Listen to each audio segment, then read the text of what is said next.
ہجرت کے چوتھے سال ماہ سفر میں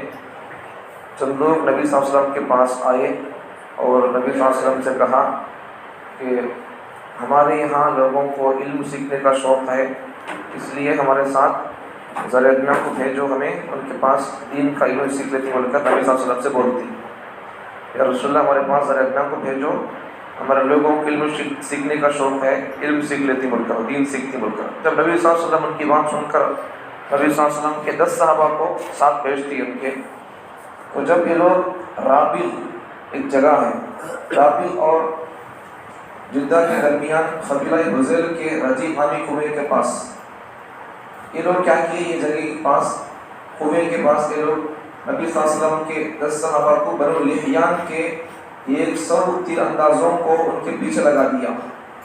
100 تیر چلانے والے لوگوں کو نبی صلی اللہ علیہ وسلم کے 10 صحابہ کے پیچھے لگا دیے ان کو مارنے کی، تاکہ انہیں قتل کر دیا جائے۔ دشمن کی طرف سے یہ ایک منصوبہ بند سازش تھی۔ صحابہ کرام نے پہاڑ کی ایک ٹیلے پر پناہ لے لی۔ جب وہ 100 لوگ ان پر دھوکہ دے کر مارنے کے لیے لے جا کر جب تیر چلانے لگے تو نبی صلی اللہ علیہ وسلم کے 10 صحابہ پہاڑ کے ایک ٹیلے پر اونچائی پر چڑھ کر انہوں ادھر چھپ لیے پہاڑ کے طرف۔ تیر اندازوں نے انہیں گھیر لیا، یہ تیر چلانے والے لوگ دشمنان کو رنڈ آف کر لیے، گھیر لیے ان کو اطراف۔ اس کے بعد جنگ شروع ہوئی، اس میں 7 صحابہ شہید ہو گئے، 3 صحابہ بچ گئے ان میں سے۔ حضرت خبیب رضی اللہ عنہ اور زید بن دثینہ ان کو مکے کو لے کر چلے گئے، لے جا کر ان کو بیچ ڈالی ان کو، اور ایک الگ صحابی ان کو ان کے ساتھ جانے سے انکار کرنے پر قتل کر دیا۔ 10 دنیں لے گئی، پنہ پڑھ لیتی سیکھ لیتی ان کو دھوکہ دے کر دھوکے ساتھ۔ کچھ دنوں کے بعد حضرت خبیب کو سولی پر لٹکا دیا گیا۔ 10 کو لے گئی، 7 کو شہید کر دیے، 3 لوگ بچ گئے۔ ان میں سے بھی 2 لوگ، ایک تو حضرت خبیب رضی اللہ عنہ اور حضرت زید بن دثینہ رضی اللہ عنہ۔ خبیب رضی اللہ عنہ کو سولی پر لٹکا دیے، زید بن دثینہ ان کو مکے میں جا کر بھیج دی، اور ایک صحابی ان کے ساتھ آنے سے انہوں انکار کر دیے، ان کو بھی لوگ قتل کر دیے۔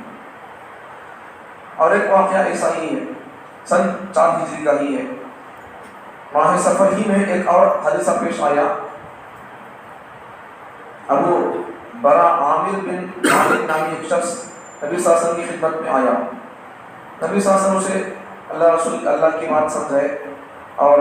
دین کی دعوت دیے اسے، لیکن وہ آدمی قبول تو نہیں کیا دعوت کو، اسلام کی دعوت کو، لیکن اس کی باتوں سے ایسا معلوم ہوتا تھا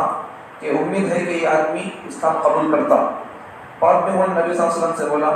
کہ بھئی ہمارے نجد، یمن کا ایک شہر نجد ہے، عرب کے علاقہ میں سے ایک علاقہ، وہاں کے لوگ یعنی کیا تمہیں تمہارے ادنا کو بھیجو، ہمیں ہمارے گاؤں میں تمہارے ادنا کے ذریعے سے میں تمہارے دین کا کام کرتا ہوں، فائدہ ہوتا ہے، ایسا بول کر ہندوستانی کی باتیں کرتا۔ تو نبی صلی اللہ علیہ وسلم بولتی بھئی تمہارے نجد کے لوگوں سے مجھے خطرہ معلوم ہوتا ہے، نہیں بھیجتا بول کر بولتی۔ وہ آدمی کیا بولتا، میری ذمہ داری میں میرے سپورٹ میں لے جاتا ہوں کو بولتا ہوں۔ نبی صلی اللہ علیہ وسلم اچھا بول کر 70 صحابہ کو بھیجتی۔ وہ 70 صحابہ نبی صلی اللہ علیہ وسلم کا جو صوفہ چبوترا لگتا ہے وہاں کے وہ حافظ صاحب رہتی ہے، خالی صاحب، تو وہ 70 لوگوں کو لے جا کر وہ آدمی ان کا 70 آدمیوں کا امیر نبی صلی اللہ علیہ وسلم حضرت منذر بن عمرو کو بناتی ہے۔ جب یہ صحابہ ایک بوڑی ہے بئر معونہ، وہاں پر جانے کے بعد عامر بن طفیل نے حضرت حرام بن ملحان کو جو نبی صلی اللہ علیہ وسلم کا خط دیے اس کے پاس پہنچے تھے، شہید کر نبی صلی اللہ علیہ وسلم کی ایک خاصیت کو شہید کر دی۔ پھر بنو سلیم کے 3 قبیلوں کو ان 70 صحابہ کے ساتھ لڑنے پر ان کے خلاف بھڑکایا۔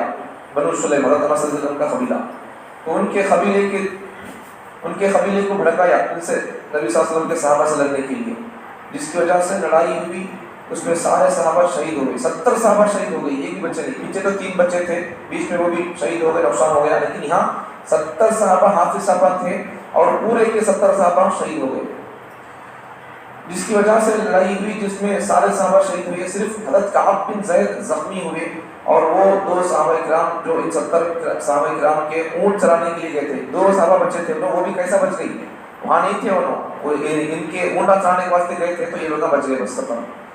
تو زندہ رہ گئے، جن کے نام یہ ہیں حضرت عمرو بن امیہ زمری اور حضرت منذر بن عقبہ، یہ 2 لوگ بچ گئے۔ نبی صلی اللہ علیہ وسلم کو جب یہ واقعہ، یہ صحابی عمرو بن امیہ ضمری نبی صلی اللہ علیہ وسلم جا کر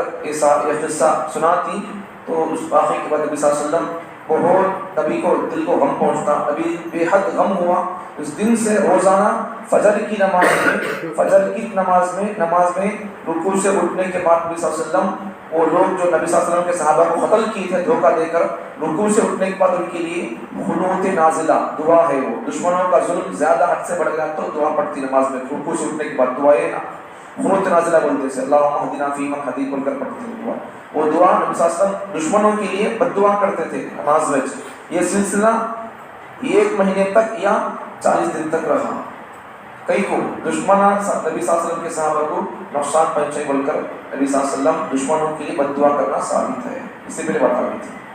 اللہ تعالیٰ تمام کو نبی کے صحابہ سے محبت عطا فرمائے۔ اللہ تعالیٰ دشمنوں کا اللہ تعالیٰ نظام، اللہ دشمنوں کی سازشوں کا اللہ نیست نابود فرمائے۔